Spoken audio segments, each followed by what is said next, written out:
ሲጸልይ መልአክ ይገልጽለት ነገረው። ከዚያ በኋላ ጴጥሮስ እንዲህ አለ ምን አለ? እግዚአብሔር ማንንም ሰው ርኩስና የሚያጸይፍ ነው እንዳልል አሳየኝ። እስቲ ይህን ቃል ተናገሩ። እግዚአብሔር በሉ። ማንንም ሰው ርኩስና የሚያጸይፍ ነው እንዳልል አሳየኝ። ለእኛም ይህንን ያሳየው። ተመልከቱ ጴጥሮስ ተመልከቱ፣ የነገርኳችሁ ሰው ነው። ምን አይነት ሰው ነው? ገና ከልጅነቱ የወልደ እግዚአብሔርን ማንነት ያወቀና የመሰከረ ሰው ነው። መንፈስ ቅዱስ ገልጾልሃል የተባለ ቢክድም ተመልሶ ስልጣነ ክህነት የተሰጠው ሙት ያነሳ 8 ሰዎች ያሳመነ ሽባ የተረተረ። ይሄ ሆኖ ግን ልቡና ውስጥ አንድ ችግር ነበረ። ምን አይነት ችግር?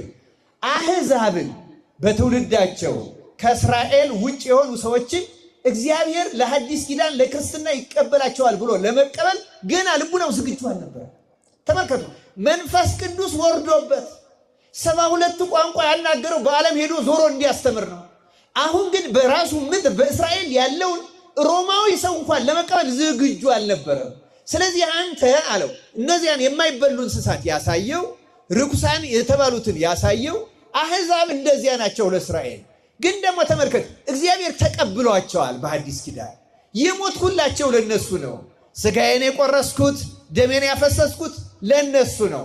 እስራኤል በመገዘራቸው አሕዛብ ባለመገዘራቸው፣ እስራኤል የመንጻት ሥርዓት ስላላቸው አሕዛብ ስለሌላቸው፣ እስራኤል ትንቢት መቅደስ ካህን ስላላቸው አሕዛብ ስለሌላቸው እነዚህ የረከሱ እነዚህ የተቀደሱ አይደሉም። በሐዲስ ኪዳን ክርስቶስ ለሁሉም አንድ ጊዜ ሞቷል፣ ሥጋውን ቆርሷል።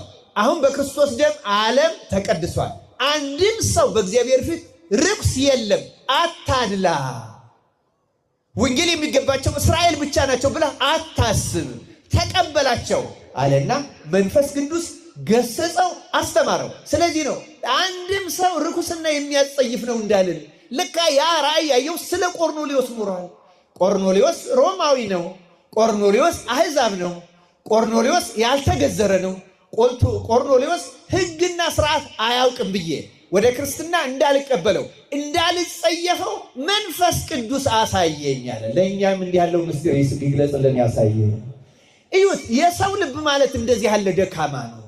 ጴጥሮስ 72 ቋንቋ የሚያገልጽ መንፈስ ቅዱስ ወርዶለት ሙት አንስቶ ሽባ ተርትሮ ለአሕዛብ የነበረው ማግለል ጥላቻ ማለት ይከብደኛል።